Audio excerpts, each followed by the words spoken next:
दोस्तों नमस्कार। आप सभी लोगों का धमाल क्लास से स्वागत करता है। देखिए आज मैं पढ़ाने वाला हूं आपको वर्णमाला। और वर्णमाला बहुत ही इंपॉर्टेंट टॉपिक है और मैं चाहता हूं कि आप इसमें जो महत्वपूर्ण चीजें हैं उसको पढ़ें। वर्णमाला आप जानते हैं सबसे पहले हिंदी के बारे में। हिंदी जो भाषा है अपनी कैसी भाषा है? देवनागरी लिपि है। यह एक क्या है? देवनागरी लिपि है। लेकिन कौन सी लिपि जानते हो? कैसा लिपि है? वैज्ञानिक लिपि है, यानी कि विज्ञान से बना हुआ है। एक प्रत्यय में जोड़ दिया गया है तो वैज्ञानिक लिपि है। अब वैज्ञानिक लिपि इसमें जानते हो वैज्ञानिक मतलब विज्ञान क्या करते हैं? प्रैक्टिकल क्या आता है। तो हम चाहते हैं आओ इसमें प्रैक्टिकल करें। सबसे पहले उसके पहले मैं बता देना चाहता हूं कि सुनिए, जो हिंदी है, हिंदी शब्द की उत्पत्ति किस भाषा से हुई है जानते हैं? किस भाषा? फारसी भाषा से हुई है। हिंदी शब्द की जो उत्पत्ति है वो फारसी भाषा से हुई है। दूसरा यह है हिंदी की जननी क्या है? संस्कृत भाषा है। दो चीजें ध्यान रखिएगा, हिंदी की जननी है संस्कृत भाषा। अब आइए हम लिखते हैं देवनागरी लिपि में, इसको लिखते हैं। यहाँ हम प्रैक्टिकल करेंगे। सबसे पहले देखिए हम बात करते हैं अंग्रेजी की। आप ऐसे लिखते हैं, ऐसे लिखते हैं, ऐसे लिखते हैं। तो ये कौन सी लिपि है? ये जानते हैं कौन सी लिपि है? ये रोमन लिपि है। अंग्रेजी का रोमन लिपि है। ऐसे हिंदी में आप लिखते हैं, आ लिखते हैं, का लिखते हैं, खा लिखते हैं। ये कौन सा लिपि है? ये जानते हैं कौन सा लिपि है? ये देवनागरी लिपि है। तो देवनागरी लिपि के बारे में आइए आज हम पढ़ते हैं विस्तार से। हिंदी को देवनागरी लिपि, हिंदी भाषा की लिपि क्या है? देवनागरी लिपि है। अब इसमें देखिए इसके वर्ण जो सबसे पहले आरंभ होते हैं, जैसे वर्ण या अक्षर कहते हैं ना। देखिए सबसे पहले क्या होता है? वर्ण। वर्ण वर्ण के कितने भेद हैं बेटा? वर्ण होता है एक स्वर हो जाता है और दूसरा क्या होता है? व्यंजन। स्वर एक स्वर होता है और दूसरा क्या होता है? व्यंजन होता है। अब देखिए, अब दोनों की परिभाषा सुनिए। स्वर क्या होता है? स्वर वह होते हैं जो स्वतंत्र होते हैं, जो किसी की सहायता से नहीं बोले जाते हैं।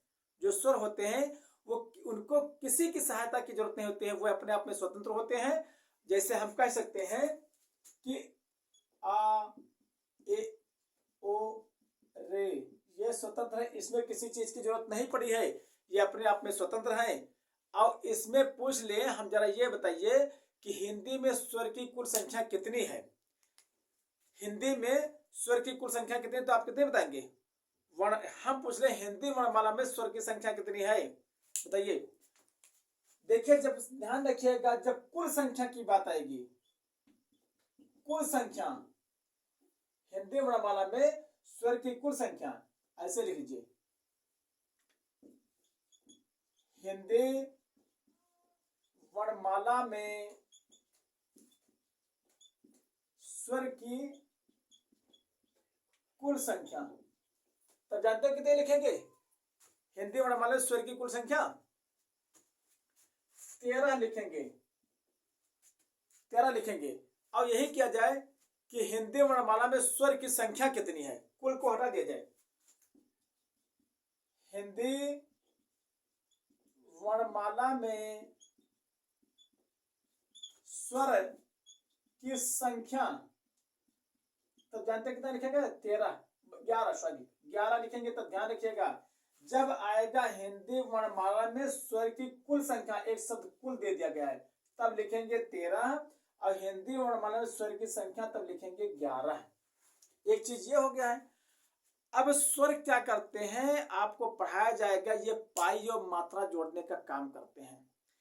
अब इनकी संख्या देखिए, पहले इनको देख लीजिए तब हम लोग व्यंजन में चलते हैं। एक आता है, देखिए स्वर के भी बारे में बताया जा रहा है। स्वर क्या होता है? आ, ए, ओ, उसके बाद में रे, फिर ए, आए, ओ, आओ, अंग, आ। अब देखिए ये हमने आपको अक्षर दिया, कुल कितने अक्षर हैं बेटा? ध्यान दीजिए 13 अक्षर है ना, गिन लीजिए 13 अक्षर हैं। लेकिन इसमें ध्यान दीजिएगा, जो दो अक्षर यहाँ आपको दिए जा रहे हैं अंग और आह, ये इस श्रेणी से बाहर इसलिए किए जाएंगे क्योंकि ये कभी स्वर होते हैं, कभी व्यंजन होते हैं। अब आपने मान लीजिए ऐसे कहीं लिखा का, इस पर बिंदी लगा दिया तो आपने कहा कंग, आपने कहा ऐसे आपने लिखा, ऐसे बिंदी लगा दिया कहा, तो आपने बिंदी तो लगाया है लेकिन उच्चारण जब करेंगे तो किससे आता, आ से होता ना, अंग आह, आ से दोनों उच्चारण हुआ है। तो आप एक चीज पढ़े होंगे, आपको बताया गया होगा कि इसको अंग और आह को उच्चारित करने के लिए किसकी सहायता लेनी पड़ती है, आ की मदद लेनी पड़ती है। आ क्या है, आ स्वर है। अब आपने एक परिभाषा पढ़ी होगी कि जो स्वर की सहायता से बोले जाते हैं वो क्या होते हैं, व्यंजन होते हैं। इस तरह से तो व्यंजन में जाने चाहिए, तो व्यंजन में जाने चाहिए। लेकिन यदि आप ऐसा करते हैं, जैसे मान लीजिए कि हम उच्चारित करते हैं, फिर वहां इसमें क्या होता है, स्वर का गुण हो जाता है। अब एक क्या होता है, एक स्वर मतलब कि एक तरह से देखें स्वर है और दूसरे तरह से देखें तो व्यंजन है।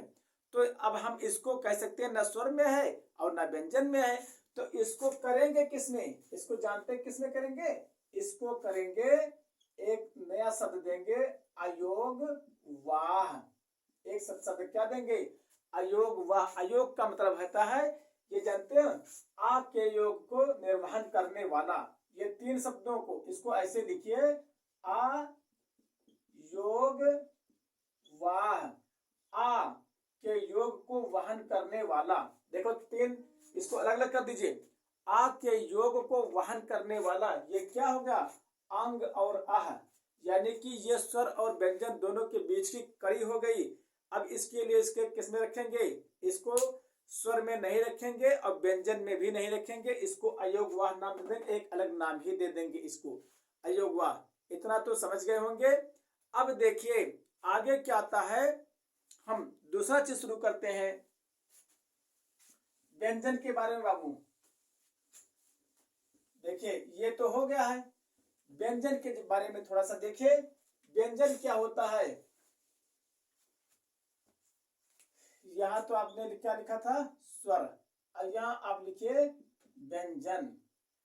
अब देखिए व्यंजन, आप देखो स्वर में बताया गया था ये स्वतंत्र होते हैं, इसमें किसी दूसरे वर्ण की सहायता नहीं लेनी पड़ती। लेकिन व्यंजन क्या होता है, व्यंजन किससे बोलते हैं, जो स्वर की सहायता से बोले जाते हैं। व्यंजन वह होते हैं जो स्वर की मदद से बोले जाते हैं, जिनका उच्चारण स्वतंत्र रूप से नहीं होता है, जिनका उच्चारण करने के लिए स्वर की मदद लेनी पड़ती है।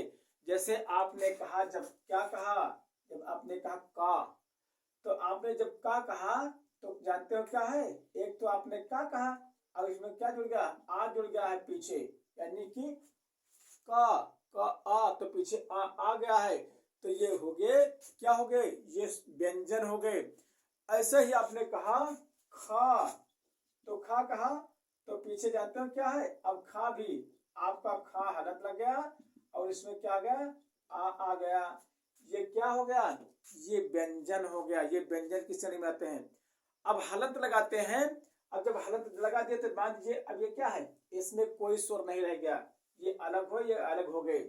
तो इसीलिए हम कहते हैं कि जहां स्वर की मदद लेनी पड़ी वो व्यंजन होता है, और जो अपने आप स्वतंत्र रूप से बोले जाते हैं वो स्वर होते हैं। इतना तो समझ गए होंगे। अब जरा एक चीज ये देखिए, हम एक क्वेश्चन देख देते हैं। जैसे हम देखते हैं पुनीता, एक शब्द हमने लिखा पुनीता, जरा देखिए, अब पुनीता आपने क्या किया है, पा लिखा है, हलंत लगाया है, ऊ लिखा है, इसके बाद में फिर ना लिखा है, इसके बाद में फिर ता पर बड़ी एक मात्रा यानी कि बड़ी ई लगाया है, इसके बाद में ता लगाया है, इसके बाद में आ लगा दिया है। अब ऐसा तो लिख नहीं सकते हैं ना, कि ऐसा लिख सकते हैं, ऐसा तो हो नहीं सकता है। अलग अलग से लिखे तो उन्हीं के क्या चिन्ह, उन्हें जो चिन्ह प्रयोग किए गए हैं उसी चिन्ह को ही तो यहाँ लिख देते हैं, लगा देते हैं, उसी से तो शब्द बनते हैं। तो ये अब ये जानते हो क्या नाम दिया जाएगा, ये इसे क्या कहेंगे कि ये स्वर से बने हुए जो अक्षर होते हैं ये मतलब कि स्वर के योग से बनते हैं, तभी ये पूर्णता। अरे पापर उड़ मात्रा लगा दिया है, ना पर बड़ी एक मात्रा लगा दिया, ता पर बड़ी आ का मात्रा बड़ा आ का मात्रा लगा दिया।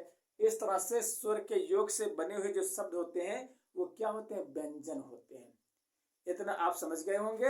अब देखिए व्यंजन के, देखिए भैया अब स्वर और व्यंजन जो स्वर की सहायता से बोले जाते हैं वो क्या होते हैं, वो व्यंजन होते हैं। लेकिन जो स्वतंत्र रूप से होते हैं वो क्या होते हैं, स्वर होते हैं। हिंदी में हम पूछ ले स्वर की कुल संख्या, हिंदी वर्णमाला में स्वर की संख्या तो कितनी होती है, 11 होती है। लेकिन जब कुल संख्या की बात आ जाए तो कितनी होती है, 13 होती है। इसको आप भूलिएगा मत, इसको कंठस्थ कर लीजिएगा। अब देखिए अब कुछ चीजें ऐसी होती हैं, अयोगवाह मैंने आपको बता दिया, अयोगवाह के बारे में बताने की जरूरत है नहीं कि स्वर और व्यंजन दोनों के बीच की कड़ी है, इसीलिए इनको स्वर और व्यंजन दोनों के बीच की कड़ी माना गया है। आ के योग को वहन करने वाले शब्द होते हैं, अयोगवाह होते हैं। अब जरा देखिए कुछ अगले टॉपिक पर, देखिए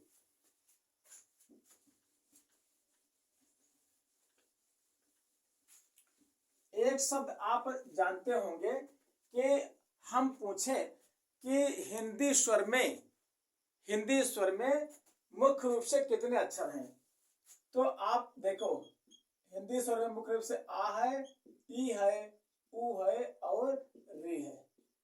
4 अक्षर दिए गए हैं। हिंदी वर्णमाला के जो स्वर हैं उसमें जो मुख्य रूप से जो लघु स्वर कह सकते हैं, जिन्हें लघु और दीर्घ 2 ही स्वर होते हैं। कितने हैं, मुख्य रूप से 4 हैं।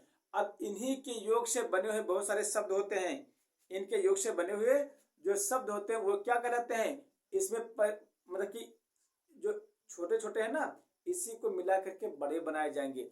आपने कहा जैसे आ कहा, अब इसी में आ जोड़ दिया तब क्या होगा, बड़ा आ। इसके बाद में फिर आपने ई कहा, अब इसी में ई जोड़ दिया क्या होगा, बड़ी ई। ऐसे आपने ऊ जोड़ दिया और ऊ जोड़ दिया क्या होगा, बड़ा ऊ। यानी इसमें कम समय लगा और इसमें कम समय लगा, लेकिन जब दोनों को जोड़ दिया तो इसका दुगना समय लग गया। अब निकला कहाँ, आ, ई और ऊ, इतने अक्षर निकले आपके। यानी कि आ, ई, उ, री। अब ये छोटे थे, लघु स्वर थे, स्वर 2 ही है ना, लघु और दीर्घ। अब इसमें क्या हुआ, अब देखिए बड़ा आ निकला, बड़ी ई निकला, बड़ा उ निकला, इतनी चीजें निकल आई। अब पूछा जाए मुख्य रूप से कि दीर्घ स्वर मुख्य रूप से कितने हैं, तो ध्यान रखिएगा मुख्य रूप से दीर्घ स्वर कितने हैं, आ, ई और उ, ये मुख्य रूप से हैं। तो हमारा ख्याल है कि इतना आपको समझ में आ गया होगा। थोड़ा सा हम चाहते हैं एक ब्रेक लेना चाहते हैं, थोड़ा सा 1 मिनट क्या ब्रेक हो जाए तब फिर बात करेंगे। हाँ भैया देखिए, तो उत्पत्ति के आधार पर एक चीज आपने पढ़ा होगा, उत्पत्ति के आधार पर स्वर का विभाजन, ध्यान दीजिए बहुत ही महत्वपूर्ण है। उत्पत्ति के आधार पर स्वर का विभाजन, ये क्या होते हैं, देखिए अब इसमें 2 चीजें हैं। एक होता है क्या होता है, लघु स्वर होता है, एक क्या होगा, एक होगा लघु स्वर और दूसरा क्या हो गया, दीर्घ स्वर। सुनो बेटा, एक लघु स्वर हो गया और दूसरा क्या होगा, दीर्घ स्वर। लघु स्वर में क्या होता है, आ आता है, ई आता है, उ आता है और क्या आता है, री आता है। री ध्यान दीजिएगा, क्या आता है, री आता है। इतने अक्षर इसमें शामिल होंगे बेटा। अब दीर्घ स्वर में क्या होगा, आ, ई, उ, ए, आए, ओ, आओ, ये चीज शामिल होगा दीर्घ स्वर में। ये हो गया लघु स्वर में, ये हो गया दीर्घ स्वर में। इतना आपने देख लिया। अच्छा अब देखिए जो अब इसके भी भेद कर दीजिए। कौन? लघु स्वर, ये दीर्घ स्वर है ना, इसके भेद देखिए, इसके भेद कौन है। अब इसमें क्या है, एक होता मूल दीर्घ, एक होता है संयुक्त। एक होता क्या होता है, मूल दीर्घ, मूल दीर्घ स्वर, और एक होता है दूसरा कह लीजिए संयुक्त दीर्घ, संयुक्त स्वर, संयुक्त स्वर, संयुक्त स्वर आता है। ये क्या है, ये ध्यान दीजिएगा, ये इसमें लिख दीजिए सजातीय, भैया इसमें लिख दीजिए सजातीय, और इसमें लिख दीजिए विजातीय। देखो बेटा, ये सजातीय, इसी के दीर्घ स्वर के दो रूप, एक मूल दीर्घ स्वर, इसमें संयुक्त भी, और इसमें क्या है, संयुक्त स्वर है विजातीय। ये क्या है, विजातीय। अब देखिए एक चीज ध्यान रखिएगा, चलो अच्छा देखो, इसमें क्या है, आप जोड़ेंगे आ धन आ, बड़ा क्या हो जाएगा, बड़ा आ, ई धन ई क्या हो जाएगा, बड़ी ई, ऊ धन ऊ क्या हो जाएगा, बड़ा ऊ। ये हो गया ना, यानी कि अपने वंश में ही तो बड़ा हो, देखो यानी कि ई और ई सजातीय हैं तो बड़ी हो गया, ऊ और ऊ सजातीय हैं तो बड़ा ऊ हो गया। लेकिन इसमें क्या रहेगा, इसमें जानते हैं, इसमें कह दिया गया आ धन ऊ, जैसे कह दिया जाए आ धन ऊ बराबर क्या हो गया, ओ हो गया। देख रहे ना, आ धन ऊ बराबर ओ, और ओ धन आ, ओ धन आ बराबर हो गया आओ। देख रहे ना, ऐसे कह दिया जाए ए धन आ, ए धन आ बराबर क्या हो गया जाएगा, आए। देख रहे ना, ये क्या हो गया। अब यही सी तरह से ये तो भैया रहे सजातीय, ये इतने क्या हो गए, सजातीय की श्रेणी में आ गए, और ये क्या होगा, विजातीय की श्रेणी में आ गए। अब आपका निकला, देखो इतना अच्छा था ना, आ ए नहीं सॉरी, आ ए ओ रे, इतने थे।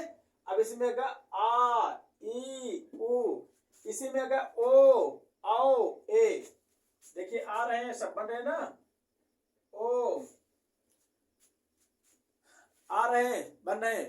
अब आ धन ई एक छूट रहा ना, आ धन ई बराबर ए होता भैया, आ कहीं लिख लीजिए, आ धन ई इसी में कहीं लीजिए, छूट गया था, आ धन ई बराबर ए। अब हो गया तुम्हारा आ धन ई बराबर ए धन आ बराबर ए, ओ धन आ बराबर आओ, और आ धन ऊ बराबर ओ। इतनी चीजें आपको मिल गई, सब अक्षर मिल गए। अब हम आपसे एक क्वेश्चन पूछें, अब आपको बताना है, एक बार परीक्षा में पूछा गया क्वेश्चन है, आपसे पूछा जाए बेटा कि बताइए कि निम्नलिखित में दीर्घ स्वर कौन है। अब मैं आप क्वेश्चन मिटा रहे हैं और आपसे क्वेश्चन पूछा जा रहा है, इस क्वेश्चन को ध्यान दीजिएगा, बहुत ही बुद्धिमानी के साथ में तब आंसर मिल जाएगा। इसको सबको हटा दे रहे हैं, लिख लीजिएगा, वीडियो को रोक रोक करके लिख लीजिएगा, इसको हटा दे रहे हैं। ये मूल दीर्घ स्वर है, ये संयुक्त स्वर है, ये विजातीय है, ये सजातीय है। चलिए देखिए,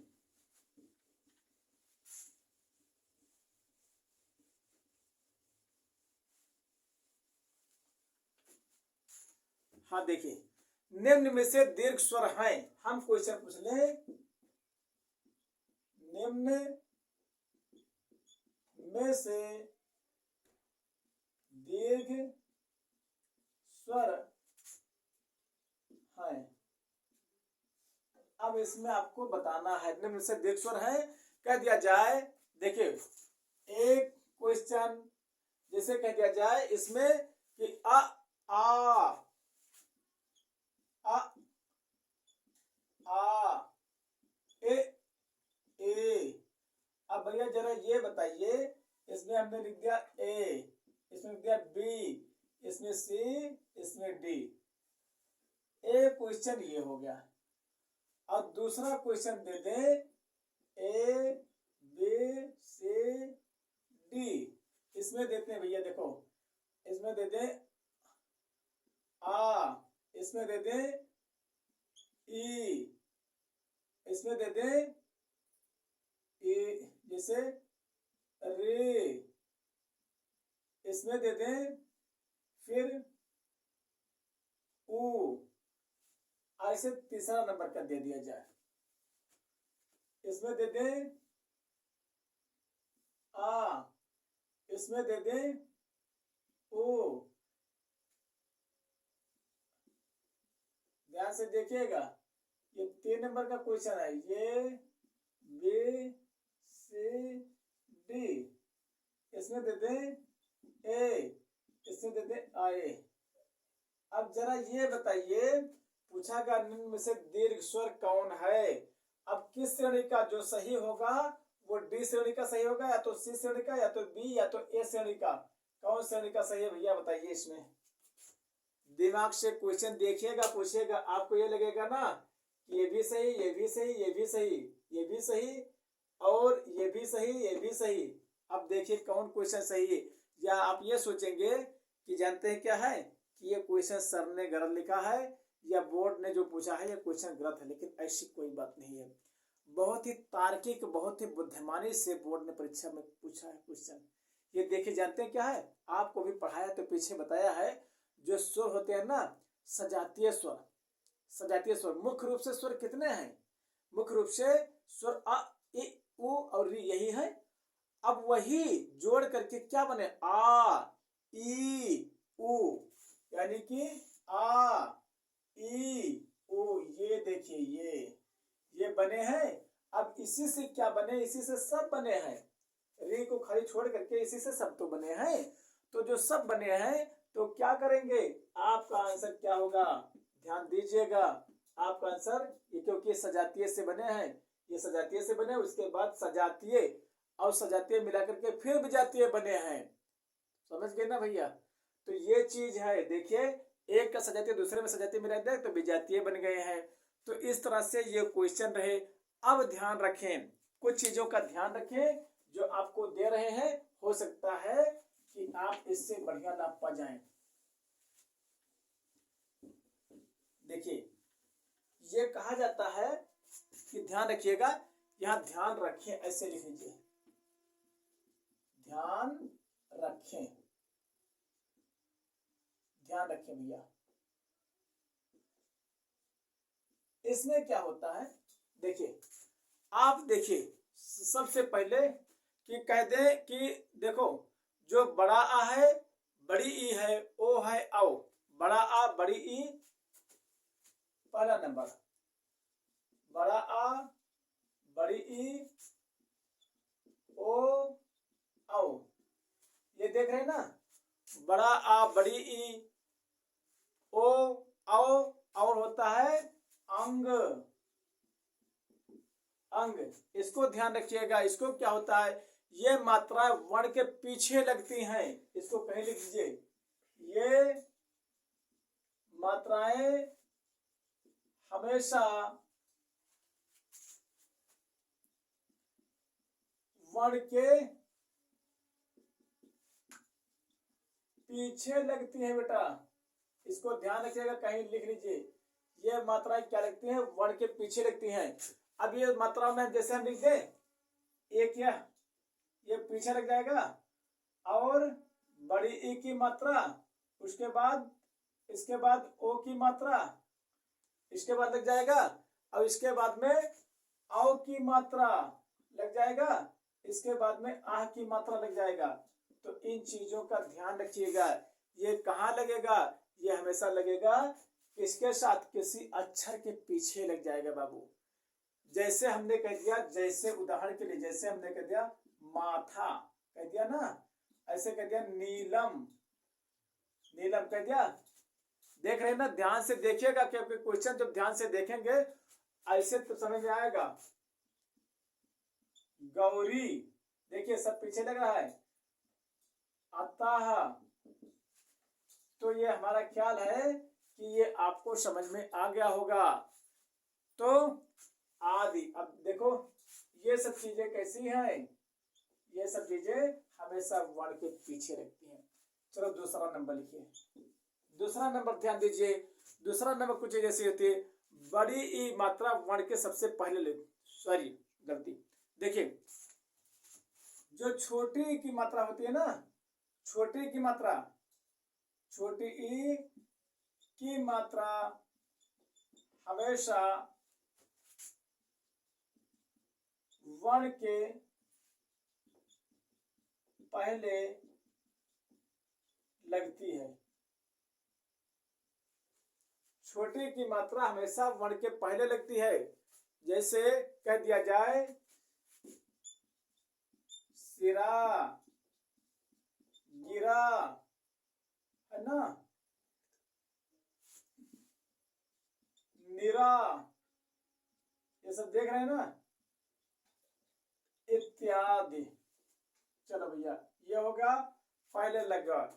3 नंबर देखिए, 3 नंबर में क्या होता है, 3 नंबर में जैसे छोटा ऊ, बड़ा ऊ और री, देखो एक छोटा ऊ, बड़ा ऊ और री, इसकी मात्रा क्या होती है, देखिए छोटा ऊ की मात्रा हो गया, बड़ा ऊ की मात्रा हो गया और एक होगा री की मात्रा।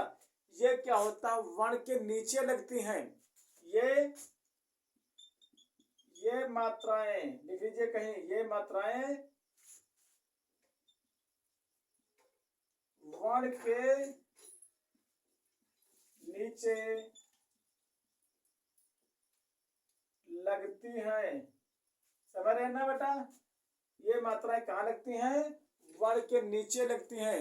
जैसे कह दिया जाए सुमन,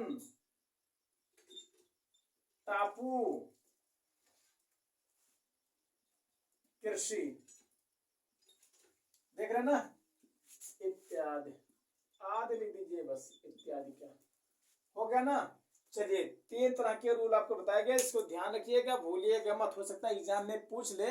हमारा बताने का मतलब यह है, देखो वीडियो हम पढ़ा तो जरूर रहे और जल्दबाजी में पढ़ा रहे हैं, लेकिन हम चाहते हैं कि कम समय में अधिक से अधिक पूरा हो जाए। जब आपका 50 में 50 क्वेश्चन आए, 50 में 48 47 आएगा, तब कहोगे सर जी मैंने इतना क्वेश्चन सही किया, तो भैया ये नहीं मानता है।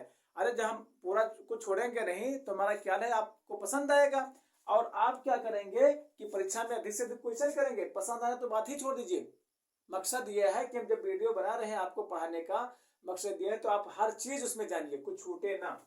ये हो गया। अगला देखिए,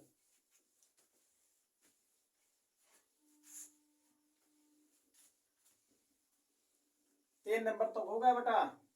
चलो चौथा नंबर देखो, 4 नंबर की चीजें। 4 नंबर में क्या होता है कि देखो कुछ मात्रा ऐसी होती हैं, जैसे ए आए, अंग, जैसे ए आए और अंग, ये मात्राएं कैसी होती हैं जानते हैं, ये मात्रा वर्ण के ऊपर लगती हैं। ये मात्राएं वर्ण के ऊपर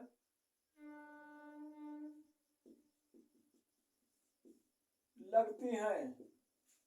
ये मात्राएं हमेशा वर्ण के ऊपर लगती हैं। ध्यान दीजिएगा, जैसे कह दिया जाए कि ये मात्राएं है कौन, ये मात्रा देखिए आपने ऐसे लगा दिया और इसके लिए आपने 2 लगा दिया और इसके आपने क्या किया, आ लगा दिया, आ लगा दिया, नहीं नहीं, ओ सॉरी सॉरी सॉरी सॉरी, अंग है, अंग है, अंग है, ये लगा दिया, ये दिमाग अलग भ्रमित था, अलग हो गया। तो ये मात्राएं कैसी होती हैं, लेकिन ये मात्राएं भी नहीं है, ये क्या करेंगे, ये ऐसी मात्रा है, ये हाँ, ये देखो दिमाग ऐसे भ्रमित हो जाता है बेटा, कहीं दिमाग अलग चला गया था। अब क्या करें, ये मात्रा हमेशा क्या लगती हैं, वर्ण के ऊपर लगती हैं। जैसे कह दिया जाए कि आपने लिखा पा, उसे में जोड़ दिया रा, पैर लिख दिया, आपने लिखा गैर, आपने लिखा आस, आंसू लिख दीजिए, आंस छोड़िए, आंसू, ये ऊपर लग रहे हैं, सब पर ऊपर लग रहे हैं, देख रहे हैं ना। आपने क्या माद, माद, आपने लिखा देव इत्यादि। बस, तो ये क्या है, ये मात्रा ऐसी है जो हमेशा वर्ण के ऊपर लगती हैं।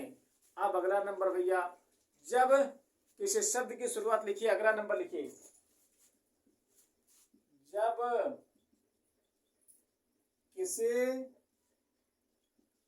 वर्ण की शुरुआत, देखिए आप लिखते चलिए, जब किसी वर्ण की शुरुआत स्वर से हो, शुरुआत स्वर से हो, तो वह अपने वास्तविक रूप में आता है। जब किसी वर्ण की शुरुआत स्वर से हो तो वह अपने वास्तविक रूप में आता है। जैसे कह दिया जाए भैया, एग्जाम्पल के लिए, इमली, देखिए आम,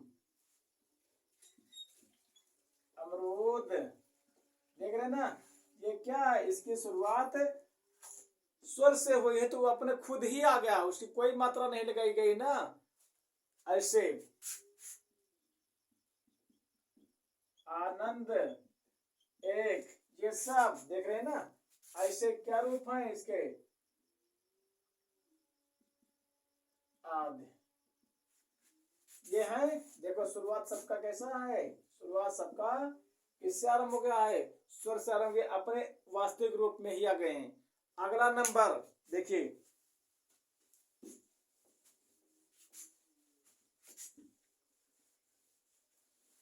देखो 5 नंबर होगा भैया, इसको कहीं लिख लीजिए।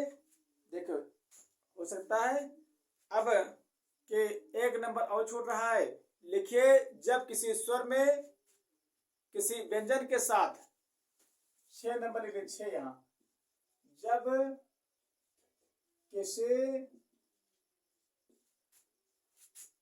स्वर में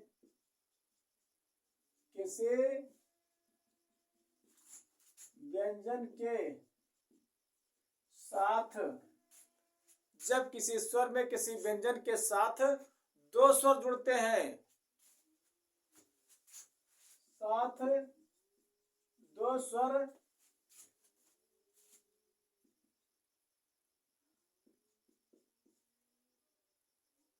जुड़ते हैं,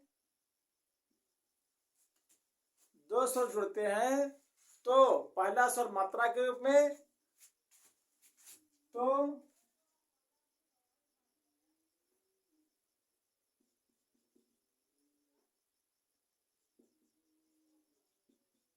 पहला स्वर मात्रा के रूप में तथा दूसरा स्वर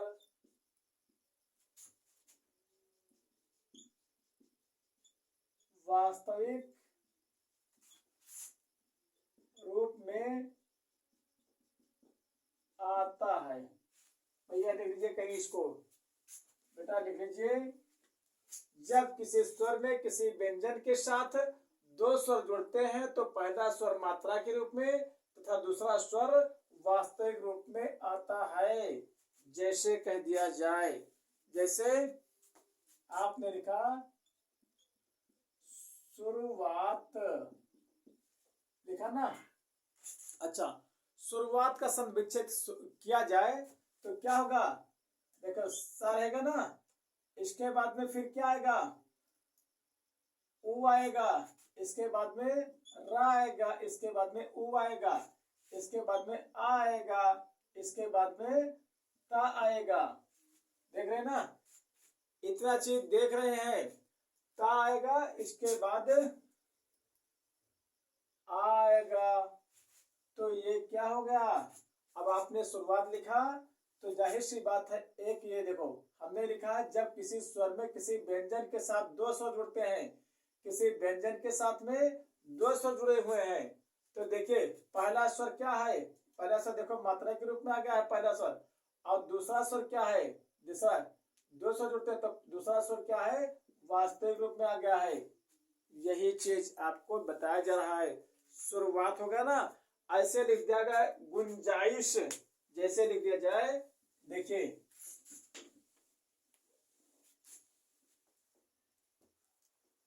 जैसे गुंजाइश, देख रहे ना। अब ये क्या हो गया है, गुंजाइश में देखो, अब यहाँ भी देखो दो, एक स्वर यहाँ है, एक स्वर यहाँ, एक ये स्वर हो गया, एक ये स्वर हो गया, और बाद में ये अपने आप रूप में आ गया है, आ गया ना। ऐसे एक स्वर यहाँ था, एक स्वर यहाँ था, दो स्वर जुड़े हैं तो तीसरा अपने आप वास्तविक रूप में आ जाता है भैया। यही चीज आपको बताना था, हमारा ख्याल है ये समझ में आ गया होगा। जब किसी स्वर में किसी व्यंजन के साथ दो स्वर जुड़ते हैं, एक स्वर ये था, एक स्वर ये था, तो तीसरा अपने आप आ गया है वही रूप में। एक स्वर ये देखो, एक स्वर ये है, छोटा ऊ लगा है, एक स्वर क्या है, बड़ा आया है, तो ये अपने आप वास्तविक रूप में आ गया है, तो ये वास्तविक रूप में आ जाता है। अब देखिए एक चीज और जानिएगा, इसके साथ में बता दें आपको,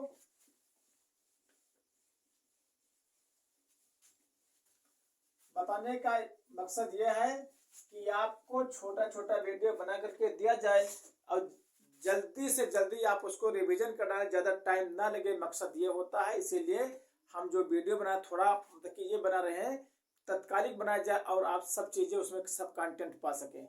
अब देखिए एक चीज आपने पढ़ा होगा, अनुनासिक, एक चीज ये जैसे ऊपर लिखा रहता है, एक चीज ये है चंद्रबिंदु, और एक चीज होता है विसर्ग, तीन चीज पर। अनुनासिक एक चंद्रबिंदु, अनुनासिक माने नाक का अनुसरण करते हुए जो रहता है, इसको क्या बोलेंगे, अनुनासिक बोलेंगे। इसको क्या बोलेंगे, चंद्रबिंदु बोलेंगे। इसको क्या बोलेंगे, विसर्ग बोलेंगे। हाँ ये ध्यान दीजिएगा, जो अनुनासिक होता है ये संस्कृत में प्रयोग होगा, ये अनुनासिक है ना, इसको कहीं लिख लीजिए, अनुनासिक। ये क्या होगा, ये नाक की सहायता से बोला जाएगा, और यहाँ क्या होगा, ये हिंदी में प्रयोग होगा, संस्कृत में प्रयोग होगा।